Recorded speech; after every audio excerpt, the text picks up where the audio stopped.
Our Identity, 베드로전서 2장 4절 5절에 나타난 메시지입니다. 동화책에서 나오는 재미난 이야기를 여러분 아마도 기억하실 겁니다. 나이 많은 할아버지가 손자를 당나귀에 태우고 먼 길을 가고 있었습니다. 그것을 본 사람들이 이런 말을 합니다. 아니, 얼마든지 걸어 다닐 수 있는 아이는 당나귀에 태우고 나이 든 노인이 힘들게 걸어서 가다니 어떻게 저럴 수가 있담? 그 말을 들은 할아버지는 이번에는 손자를 걷게 하고 자기를 당나귀에 올라탔습니다. 어느 고을을 지나가는 사람들이 이렇게 말했습니다. 세상에 저것 좀 봐. 나이 든 어른은 편안하게 당나귀를 타고 가고 어린애는 걷게 하다니 참 인정머리가 없네. 이 소리를 듣고 할아버지는 손자까지 이번에는 당나귀 등에 함께 태웠습니다. 그러니까 할아버지와 손자가 함께 당나귀 등에 타면서 가게 되었습니다. 한 마을을 지나는데 그것을 본 사람들은 또 다른 말을 했습니다. 원 저런 참. 저 작은 당나귀에 두 사람이 타고 가다니 짐승이 참 불쌍하지. 말 못하는 짐승이라고 저렇게 부려먹으면 벌을 받지 않나? 이 소리를 들은 할아버지와 손자는 이번에는 둘 다 당나귀 등에서 내려와서 걸어갔습니다. 한참 길을 가다 보니까 이런 모습을 본 사람들이 이런 말을 합니다. 아니, 저 멀쩡한 당나귀를 그냥 끌고 가다니 짐승을 그냥 놀리고 있구만. 바보 같은 사람들이네 라고 비아냥거리더랍니다. 우리가 무슨 일을 해도 항상 가십하고 비판하는 사람들이 있습니다. 우리의 신앙에 대해서 비아냥거리면서 늘 가십하는 사람들이 있습니다. 현재 나는 누구이며 나는 어떻게 살아야 하는가, 무엇을 추구하며 살아야 하는지에 대한 분명한 이해가 없으면 우리는 주위 사람들의 가십과 비판에 대해서 요동치며 우왕좌왕하며 휩쓸리게 됩니다. 예수 그리스도의 신앙에 대해서 비웃고 모독하며 공격하는 글들을 신문지상에서 아마도 보셨을 것입니다. 너무나 야비하게 예수 그리스도에 대한 신앙에 대해서 비웃고 신앙 공동체인 교회를 깎아내리는 글이나 뉴스를 보면 때로는 분노가 치밀어 오르는 경험을 하게 됩니다. 빠르게 변화되고 세속화되는 이 시대에 나는 누구이며 나는 어떻게 살아야 하는가, 어떤 목적을 가지고 살아야 하는가에 대한 확신을 가진 사람들은 쉽게 좌절하거나 쉽게 낭망하지 아니합니다. 예수 그리스도를 구원의 주님으로 믿는 우리에 대해서 사도 베드로는 우리가 어떤 사람이며 무엇을 추구하며 살아야 한다고 말씀하고 있습니까? 이것이 오늘 메시지의 초점입니다. 첫 번째, 우리는 하나님 나라, 하나님 성전의 벽돌들이며 벽돌들, 살아있는 벽돌, living stones, 하나님 성전의 벽돌들이며 거룩한 삶을 추구해야 하는 자들입니다. 성전의 벽돌들로서 거룩한 삶을 추구해야 하는 사람들입니다. 4절 보세요. 사람에게는 버림바가 되었으나 하나님께는 택하심을 입은 보배로운 산 돌이신 예수께 나아가. 이 말씀에서 보배로운 살아있는 돌이 바로 누구입니까? 예수 그리스도이십니다. 이 살아있는 돌이 어떤 역할을 하는가 하냐면 6절에 보니까 내가 택한, 하나님께서 말씀하신 것이죠. 내가 택한 보배로운 모퉁이 돌을 시온에 두노니 그를 믿는 자는 부끄러움을 당하지 아니하리라. 건물을 짓는데 모퉁이 돌은 결정적으로 그 건물의 중요한 돌입니다. 모퉁이 돌은 건물의 기초와 모습을 형성합니다. 다른 모든 벽돌들은 이 모퉁이 돌에 의지해서 세워집니다. 5절에 보니까 너희도 산돌같이 신령한 집으로 세워지고, 여기서 예수님을 산돌, 더 리빙스톤, 바로 그 살아있는 돌이라고 하고 우리는 살아있는 돌들, 리빙스톤스라고 표현했습니다. 어떤 의미가 있는가요? 모퉁이 돌이 대신 예수님이 중심이 되시고 작은 돌들인 작은 벽돌들인 우리가 예수님과 연결되어 하나님의 성전을 이루어가고 있는 모습입니다.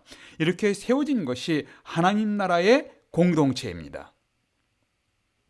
이렇게 하나님 나라 공동체 속에서 우리는 한 사람 한 사람을 중요한 가족 구성원이 됩니다. 누구도 하찮은 존재가 아닙니다. 우리는 작은 벽돌이 되어 큰 하나님 나라의 성전을 이루어가고 있는 중입니다. 우리는 기초 반석인 예수 그리스도를 의지하고 예수님이 중심이 되어 세워져가는 하나님 나라의 성전 벽돌들입니다. 성전의 벽돌들은 하나하나가 모퉁이 돌을 중심으로 서로 연결되어 있어야 함을 의미합니다. 우리는 결코 홀로 존재할 수가 없습니다. 우리는 각자가 예수 그리스도를 굳게 의지하고 신앙 공동체인 교회에서 다른 형제 자매들과 연결되어 활동해야 건강한 신앙 공동체 생활을 할 수 있게 됩니다. 이 세상 사람들은 신앙 공동체의 모습을 보면서 하나님이 어떤 분인가를 판단하려 합니다. 우리가 이루어가는 신앙 공동체의 구성원인 우리 한 사람 한 사람이 거룩한 벽돌이 되어 자신을 다듬고 정돈해야 합니다. 여러분은 예수 그리스도가 중심된 하나님 성전을 이루는 작은 벽돌로서 잘 다듬어지고 계십니까? 참 자신에게 물어보십시오. 성경은 너희가 하나님의 말씀과 기도로 거룩하여짐이니라. 여러분 한 사람 한 사람은 하나님의 감동으로 기록된 성경 말씀을 규칙적으로 배우며 자신의 삶을 다듬어 가고 있는 중이십니까? 여러분은 하나님의 뜻을 배우며 그 뜻을 이루어가기 위해서 규칙적으로 기도의 삶을 배워가고 계십니까? 우리는 이 세상 속에서 하나님의 성전 모습을 만들어가는 작은 벽돌들이며 하나님 가족 공동체의 중요한 구성원들입니다. 우리 각자가 성전의 작은 벽돌의 역할을 할 수 있도록 거룩한 삶을 위한 발걸음을 걸어가시게 되시기를 기원합니다. 두 번째, 우리는 하나님의 제사장으로서 세상을 섬기는 자들입니다. 하나님의 제사장, Holy Priest. 5절 보세요. 예수 그리스도로 말미암아 하나님이 기쁘시게 받으실 신령한 제사를 드릴 거룩한 제사장이 될지니라. 여기서 우리를 거룩한 제사장들, Holy Priest라고 하셨습니다. 제사장, 프리스트라는 말은 원래는 다리 놓는 사람이란 의미를 갖고 있습니다. 이쪽 저쪽을 연결하는 중보자입니다. 구약시대 때 제사장들을 통하지 아니하고는 개인적으로 하나님 앞에 나갈 수가 없었습니다. 그러므로 제사장들은 하나님과 이스라엘 백성들 사이에 다리를 놓는 중보자들이었습니다.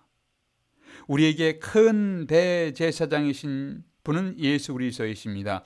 그 큰 대제사장이신 예수님을 통해서 모든 인간은 하나님 앞에 나갈 수 있는 제사장들이 되었습니다. 중세기에 종교개혁자들이 성경 연구를 통해서 그렇게도 강조하였던 만인 제사장설이 바로 여기서 나왔습니다. 그러나 이 말씀은 아직도 일반 성도들 사이에 제대로 실행되지 못하고 있습니다. 여러분, 목사님들만 제사장이 아닙니다. 예수 그리스도를 믿는 모든 그리스도인들이 하나님의 제사장들이에요. 제사장의 특권은 무엇인가요? 그것은 하나님과 세상 인간 사이에 다리를 놓아 연결시키는 중보자의 역할입니다.